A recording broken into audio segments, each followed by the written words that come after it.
Best health packages up to 80% discount. Tirumala Diagnostics. నమస్తే రమగారు. నమస్తే జయ. రమగారు, బుద్ధునికి సంబంధించిన కథలు చాలా బాగుంటాయని విన్నానండి. కొన్ని చెప్పుకుంటాం కదా మనం. అందులో భాగంగా ఏమైనా ఒక కథ చెప్తారా? అయితే చందమామలో అహింసా జ్యోతి పేరుతోటి బుద్ధ చరిత్ర ఒక పుస్తకంగా ఉంది పాత సీరియల్ 60స్లో రిలీజ్ అయింది. అది మొత్తం బుద్ధుని చరిత్ర కాకుండా అందులోంచి కొన్ని కథలు చాలా జనానికి ఆకర్షణీయంగా ఉండే మంచి కథలు ఉన్నాయి జయ. అవి తీసుకుందాం. అంగుళిమాలుడు అని ఒక గజ దొంగ. అంగుళిమాలుడు అంటే వేళ్ళని మాలలుగా వేసుకున్నాడు. అంగుళులు వేళ్ళు మాలలుగా ధరించాడు. అలాంటి ఇంట్రెస్టింగ్ కథ. అంగుళిమాలుడి కథే చాలా ప్రత్యేకంగా వినపడుతుంది. అయితే మరి ఇది అంగుళిమాలుడు ఒక దొంగ, ఒక కిరాతకుడు. బుద్ధ దర్శనం వల్ల అతను మారిపోయాడు. అది వింటాం. అసలు అంగుళిమాలుడి బేసిక్ కథ ఇంకొంచెం డిఫరెంట్గా కనపడుతుంది. కోసల రాజ్యంలో ఒక పురోహితుడు ఉండేవారట, కోసల రాజు గారి దగ్గర. ఆయన భార్య లేక గర్భవతి అయ్యి ఒక కుమారుణ్ణి ప్రసవించింది. ఆ పిల్లవాడు పుట్టేసరికల్లా ఊళ్ళో అన్ని కత్తులు కటార్లన్నీ ధగధగా మెరిసిపోయినాయిట పిల్లవాడు పుట్టినప్పుడు. అయితే ఏమైంది, ఆశ్చర్యపోయాడు. పిల్లాడు పుట్టంగానే మన పిల్లవాడు పుట్టిన ముహూర్తంలో ఇట్లా ఎలా జరిగింది అని ఆశ్చర్యపోయి పురోహితుడు ఏం చేశాడు, ఒక జ్యోతిష పండితుడి దగ్గరికి వెళ్ళి పిల్లవాడి జనన కాలం లెక్క కట్టించాడు. ఆయన బాగా చూసి ఈ జాతకుడు గజ దొంగ అవుతాడు, ప్రపంచం వీడంటే ఉనికిపోతుంది, అందుకే కత్తులు మెరుస్తున్నాయని చెప్పాడు. ఓయ్ సరే పురోహితుడు ఏం చేశాడు, భార్య ఇంకా పురుట్లోనే ఉంది, పురుటి గదిలోనే. ఈయన పోయాడు రాజుగారి దగ్గర, కోసల రాజుగారి దగ్గరికి వెళ్ళాడు. అయ్యా, మీరు ఏమైనా విచిత్రం చూసారంటే, నా కత్తి మెరుస్తూనే ఉంది రాత్రి నుంచి అన్నాడు రాజు. మీ కత్తే కాదండి, ఊరందరి కత్తులు మెరుస్తూనే ఉన్నాయండి. బాగుంది రమ్మగారు. అలా జరిగిందట అట్లా. ఊరందరి కత్తులు మెరుస్తూనే ఉన్నాయండి. నాకు ఒక కుమారుడు కలిగాడు. వాడి జనన కాలం వల్ల ఇలా జరిగిందని అనుమానపడి జ్యోతిష్యం చూపించాను.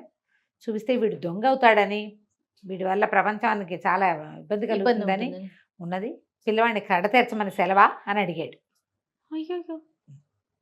అడిగేసరికల్లా రాజు అన్నాడు, వద్దొద్దు, ఎందుకు అట్లా, ఒక్కడి వల్ల ఏమైపోతుంది, ఒక్కడు దొంగ అయితే ప్రపంచానికి వచ్చేది ఏముంది, వాడు దొంగ అవడం వల్ల ఏదో కొంత ఇబ్బంది వస్తుంది, అది మనం మేనేజ్ చేసుకుందాం లేవయ్యా, నీకు లేక పుట్టిన కొడుకు, జాగ్రత్తగా పెంచుకో, పర్వాలేదు మేనేజ్ చేద్దాం అన్నాడు. సరేనని పిల్లాడికి అహింసకుడు వాడి పేరు, హింసే చేయని వాడు అని పేరు పెట్టి పెంచుకున్నారు. పిచ్చి తెలివైన వాడు ఎంత యాక్టివో.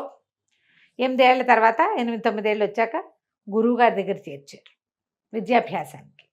బాగా చదువుకునేవాడు, అన్నీ బాగానే ఉన్నాయి. 19 ఏళ్ళు వచ్చేసరికల్లా మొత్తం పాఠశాలలో అగ్రగణ్యుడిగా ఉన్నాడు వాడు. బాగుంది. 19-20 వచ్చినాయి. అయితే మిగిలిన శిష్యులకు ఒక మత్సరం పుట్టింది ఈ పిల్లవాడి మీద, ఈ అహింసకుడి మీద. వీళ్ళు ఎట్లా చెప్పారంటే, అమ్మగారు వాడిని ప్రత్యేకంగా చూస్తారు, అమ్మగారితో వీడు సంబంధం కలిగి ఉన్నాడని ఒక మాట పుట్టించారు. అయ్యయ్యో. గురువిణి గారితోటి, గురుమాతతో చెప్పేసరికల్లా గురువు గారికి చెప్తే ఆయన నమ్మల. ఆయన ఒక ప్రయత్నం చేసి చూద్దామని భార్య ఈ కుర్రాడితో ఎలా ప్రవర్తిస్తుందో చూద్దామనుకున్నారు. ఆవిడ మామూలుగానే ఉంది, కాకపోతే ఏంటంటే వీడు మొత్తం పాఠశాలలో అత్యంత తెలివిగల పిల్లవాడి పట్ల కొంచెం ఆపేక్షగా ఉంటారు ఆడవాళ్ళు, పెద్దవాళ్ళు సహజంగా. ఈ శిష్యుల తాలూకు మత్సరము, వీళ్ళ కుయుక్తి ఆవిడకి తెలీదు.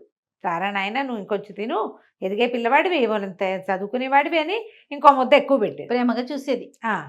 తెలివైన పిల్లలు, బ్రైట్ కిడ్ పట్ల ఎలా ఉంటుంది అంతే. అలాంటిదే ఈయన ఇంకోలా అర్థం చేసుకున్నాడు.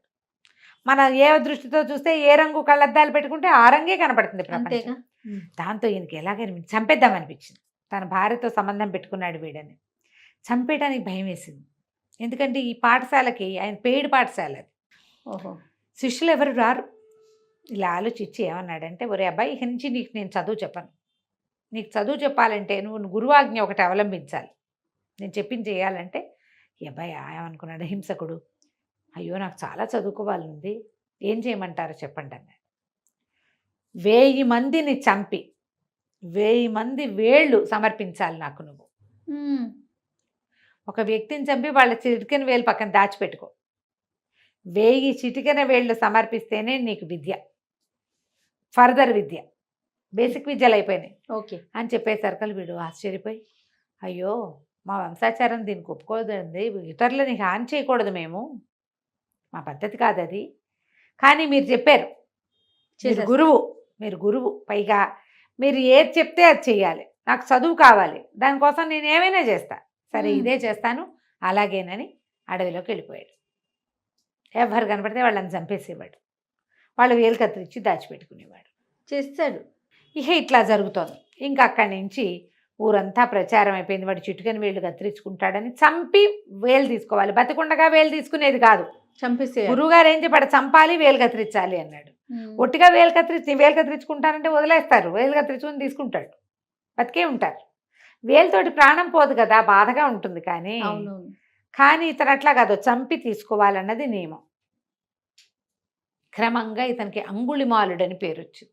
ఈ జరిగిన క్రమం అంతా చూసి పురోహితుడి భార్య అంటున్నారు, వీడు మన పిల్లవాడిలాగానే ఉన్నాడు, ఇటు మనవాడేనేమో, ఏ వయసులో వాడు గజదొంగ అవుతాడు అనేది ఒక ఇది ఉంది, వీడు దొంగ అనుకుంటున్నారు జనం. వాడిని దొంగ కాదు, ఏం కాదు, వాడు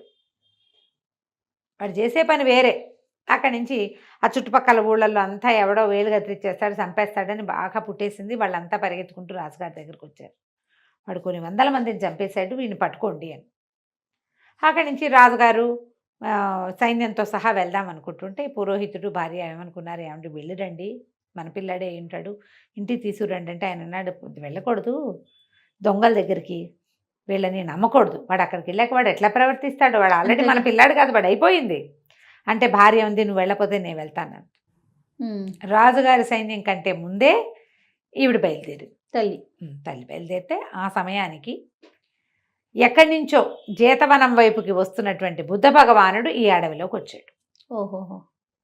వస్తే అక్కడ గొడ్లు కాసేవాళ్ళు, వీళ్ళు కాపర్లు వాళ్ళు, అయ్యా అటు వెళ్ళపోకండి, ఈ అడవి మంచిది కాదు, ఇక్కడ అంగుళిమాలుడు అని ఒక గజదొంగ ఉన్నాడు, వాడు మనుషులను చంపేస్తాడు, 40-50 మంది వెళ్ళాలి తప్ప ఒంటరిగా వెళ్ళకూడదు ఇక్కడ అని బాగా చెప్పారు. చెప్తే ఆయన అన్నాడు, చూద్దాం వాడెవడో చూస్తాను నేను అని చెప్పి ఆయన నడుచుకుంటూ వెళ్ళాడు. యాక్చువల్గా ఈయన వెనకాలే అంగుళిమాలుడి తల్లి కూడా వస్తుంది. నిజానికి తల్లి అవ్వాలి, వెయ్యో మనిషి. అవును, బుద్ధుడు అయ్యాడు. బుద్ధ భగవానుడు అయ్యాడు. ఈ అంగుళిమాలుడు తన దగ్గర ఉన్నవన్నీ లెక్క పెట్టుకుని ఇంకొక ప్రాణం తీస్తే మనకు చాలు, మనం వెళ్ళి చదువుకోవచ్చు. అతను నేను చంపుతున్నాను, నేనేదో అయిపోతానని అనుకోవటంలా, పాపం చదువుకుందామని అనుకుంటున్నాడు. అక్కడి నుంచి బుద్ధ భగవానుడు వెనకాల పడ్డాడు. ఎంత పరిగెత్తినా నడిచి వెళ్తున్న బుద్ధుడిని పట్టుకోలేకపోయాడు. ఆయన మహిమాన్వితుడు కదా, మరి శమధమాదుల్ని జయించినవాడు, నడిచి వెళ్ళిపోతున్నాడు. అక్కడి నుంచి ఏమిటి, నేను గుర్రాల వెనకాల ఏనుగుల వెనకాల కూడా పరిగెత్తానే, వాటిని కూడా పట్టుకోగలిగా, నడిచిపోతున్న ఒక కావిగుడ్డల వాడిని పట్టుకోలేనా నేను, సన్యాసిని. ఆయన కావిగుడ్డలు కట్టుకున్నాడు, సన్యాసి, పాదుకలు కనపడుతున్నాయి, నడిచిపోతున్నాడు, నిదానంగా వెళ్తున్నాడు, పాదాల చప్పుడు టక్కు వినపడుతోంది, మరి పెద్ద పెద్ద టకటకలాటలా అడుగులు ఐబద్ధంగా తెలుస్తోంది. పట్టుకోలేకపోతున్నానంటే, ఓ సన్యాసి ఆగు అని వెనకాల నుంచి కేకేశాడు. ఆయన అన్నాడు, నువ్వు నాకు దూరంగా ఉండు, నన్ను ముట్టుకోవద్దు, నువ్వు హింసాత్మకుడివి, హింస చేసేవాడిని, వాడు నన్ను ముట్టుకోవడానికి వీల్లేదంటే తను ముట్టుకోలేకపోతున్నాడు.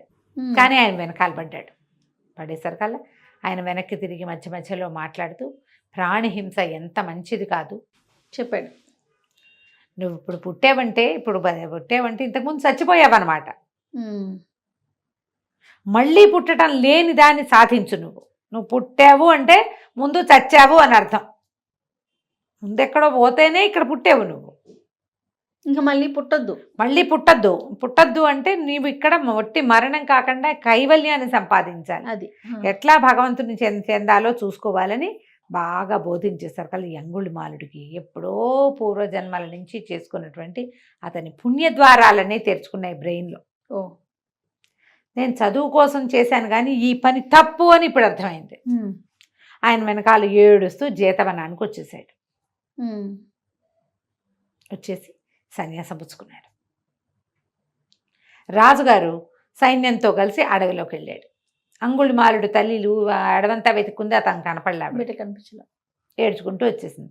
రాజుగారు వెళ్ళాడు, రాజు కూడా కనపడలేదు. అక్కడి నుంచి రాజు ఏం చేశాడు, ఇంత దూరం వచ్చాం కదా, జేతవనానికి వెళ్దాం, బుద్ధ దర్శనం చేసుకుందామని బుద్ధుడి దగ్గరికి వెళ్ళాడు. వెళ్ళేసరికల్లా ఆయన కొంచెం చూచాయిగా తెలిసింది అతను ఇటు వచ్చాడు అని. నువ్వు ఎందుకు వచ్చావు, ఏమిటి నాయన, ఏమిటి ఈ సమయంలో ఎందుకు వచ్చావు, ఏమిటి బింసారుడు ఏమైనా నేను ఇబ్బంది పెడుతున్నాడా, ఇతర రాజులు ఏమైనా ఇబ్బంది పెడుతున్నారా, ఎందుకు వచ్చావంటే, ఏం చెప్పాను ప్రభు, ఇక్కడ ఈ అడవిలో అంగుళిమాలుడు అని ఒక గజ దొంగ తయారయ్యాడు, వాడు మనుషుల్ని చంపేస్తున్నాడు, వాడిని పట్టడానికి వచ్చాం అంటే ఇక చంపడు, అతను సన్నిసించాడు. సన్నిసిస్తే 1000 మందిని చంపింది ఎట్లా పోతుంది? అంతేగా. అక్కడి నుంచి ఆయన పిలిచాడు అంగుళిమాలుని. పిలిచేసరికల్లా రాజు నిర్ఘాంతపోయాడు. ఒక దొంగ, హంతకుడు, క్రూరుడు అయిన వాడిని బుద్ధ భగవానుడు వాడిని దగ్గర చేసుకుంటాడని ఆయన నమ్మల. అది అంగుళిమాలుడిని చూసేసరికల్లా అప్పుడు నమ్మాడు. తనకి ఇట్లా కాసుకోక అంటారు, ఇట్లా పైకి కట్టుకునే వస్త్రం, ఆ వస్త్రం ఓడదీసి అతనికి అప్పచెప్పి ఇవ్వబోయాడు. పుచ్చుకోలేదు అంగుళిమాలుడు. నేను సన్నిసించాను, వస్త్రంతో నాకు పని లేదు, చీవరం చాలు నాకు. ఏదైనా ఇస్తే తీసుకునే లక్షణం కూడా పోయింది. రాజు చాలా ఆశ్చర్యపోయాడు. అయితే బుద్ధ భగవానుడు రాజుకి సమజాయించి నాకు అర్థమయ్యేలా చెప్పాడు కోసల రాజుకి, ఇతను ఇంకా ఎవ్వరి జోలికి రాడు, నీ దారి నువ్వు వెళ్ళిపోను. అక్కడి నుంచి భిక్షాటానికి వెళ్ళేవాట అంగుళిమాలుడు. ఓహో. ఎవ్వరు ఏమీ ఇచ్చేవాళ్ళు కదా, అతను చూస్తేనే భయపడేవారు. అతని ఐడెంటిటీని దాచుకోవాలి. మామూలుగా మనం చూస్తాం కథల్లో, ఇలా మారి వచ్చిన వాళ్ళు ఐడెంటిటీని దాచుకుంటారు. అవును. ఇతను దాచుకోవాలి, ఇతనే అంగుళిమాలుడు, ఇంతమందిని చంపినవాడు అన్న మాట బయటకు వచ్చేసింది. అతను చూస్తేనే భయపడి వణికిపోయేవాళ్ళు, ఎవరు అన్నం కూడా పెట్టేవాళ్ళు, ఆకలి దహించుకుపోయేది పాపం. అయ్యో. అయితే ఇతను చూశాడు ఒకరోజు, ఒక అమ్మాయి, ఒక ఆవిడ ప్రసవ వేదంతో విపరీతంగా బాధపడుతూ కనపడింది రోడ్డు మీద. ఇంతమందిని ప్రాణాలు తీసినవాడు ఒక జీవికి ప్రాణం ఇవ్వడం కోసం ఆ తల్లి పడుతున్న కష్టం చూసి నీరైపోయాడు. ఏడుస్తూ వచ్చాడు. కష్టపడి కంటారు, వాళ్ళని చంపేశాను నేను. అప్పుడు తెలుసు అతనికి, ఈ దుఃఖాన్ని నేను తట్టుకోలేకపోతున్నాను, నేనేం సహాయం చేయలేను, ఒకరి పుట్టుకకి కారణం కాలేను, నేనేం చేయలేను, వాళ్ళకి చంపడానికి మాత్రం నాకు చేతులు వచ్చాయి, నేను ఇంత పని చేశాను. జీవుడు బయటికి రావడానికి ఎంత వేదన అనుభవిస్తాడు, ఆ తల్లి ఎంత హింసను అనుభవిస్తుంది, ఎంత కష్టపడతారు. దుఃఖాన్ని తట్టుకోలేక విపరీతంగా ఏడ్చాడట. బుద్ధ భగవానుడు అన్నట్ట, నువ్వు ప్రతిజ్ఞ చేయి, వెళ్ళు, సత్యప్రమాణం చేస్తే ఆ అమ్మాయి గర్భవేదన తగ్గుతుంది, శిశువుని ప్రసవిస్తుంది సులువుగా. నా తప్పేమీ లేదు, తెలిసి నేను ఎవ్వరికీ అపకారం చేయలేదు అని ప్రమాణం చేయమన్నాడు. అప్పుడు ఇతను అన్నాడు అంగుళిమాలుడు, అదే మన అహింసకుడు, నేను అట్లా అబద్ధాన్ని చెప్పలేను, నేను ఇంతమందిని చెప్పానంటే కాదు, నువ్వు సన్యాసం పుచ్చుకోకముందు చేసావు, ఇది నువ్వు 2వ జన్మ ఎత్తావు, ఈ జన్మలో నువ్వు ఎవ్వరికీ ఏ అపకారం చేయలేదు, నువ్వు అది నమ్ముతున్నావా అన్నాడు. నమ్ముతున్నాను. నువ్వు సన్యాసం పుచ్చుకున్నది నిజమయ్యి నువ్వు నమ్మి తీసుకుంటే ఆ మాట వెళ్ళి ప్రమాణం చేయి, నీలో నిజం ఉంటే ఆమెకి ఆ హింస తగ్గిపోయి ప్రసవం సులువుగా అయిపోతుందంటే ఇతను మళ్ళీ వెనక్కి వెళ్ళాడు. ఆ ప్రసవ వేదన పడుతున్న స్త్రీ దగ్గర ప్రమాణం చేసేట, తెలిసి నేను ఎవ్వరికీ ఏ అన్యాయము ఏ హింస చేయలేదు, ప్రాణి హింస చెయ్యని వాడనైతే ఈవిడికి, ఈ స్త్రీకి సుఖప్రసవం కావాలంటే 5 నిమిషాల్లో ప్రసవించేసిందట. బా, గ్రేట్. ఆ తర్వాత అతను చాలా బాధపడి పదే చెప్పేబట్ట. దీనికి చెప్తే బుద్ధుడు 100 సార్లు పశ్చాత్తాపాన్ని మించినది లేదు. అవును, పశ్చాత్తాపడు, మళ్ళీ చెయ్యొద్దు. ఒట్టి పశ్చాత్తాపంతో ఏమవ్వదు, మళ్ళీ చేయకూడదు కదా. జీవన విధానాన్ని మార్చుకోవాలి. నువ్వు మార్చుకున్నావా, నువ్వు మారిపోయినట్టే, నీకు క్షమ లభిస్తుంది. నోటితోటి కాదు, లోనించి అనాలని బుద్ధ భగవానుడు అతనికి బోధించి, అహింసకుడు అని పేరున్న గజదొంగని అంగుళిమాలుడిగా పేరు పొందిన వాడిని ప్రశాంతమైన సన్యాసిగా మార్చాడు. ఇక ఇలాంటి కథలు ఎన్ని కనపడతాయి. ఎంత బాగుంది. ఇట్లా ఎంతో మంది క్రూరాత్ములు, దురాత్ములు, చండాశోకుణ్ణి, ధర్మాశోకుణ్ణి చేశాడు బుద్ధుడు. అవును, బుద్ధిజమే కదా, అహింస మీద నమ్మకం కలిగించాడు. అవును, ఇలాంటి కథలు ఒక 5-6 కనపడతాయి. వీళ్ళు వెంబడి చెప్పుకుంటాం. తప్పకుండా రమ్మ గారు. నమస్తే. నమస్తే.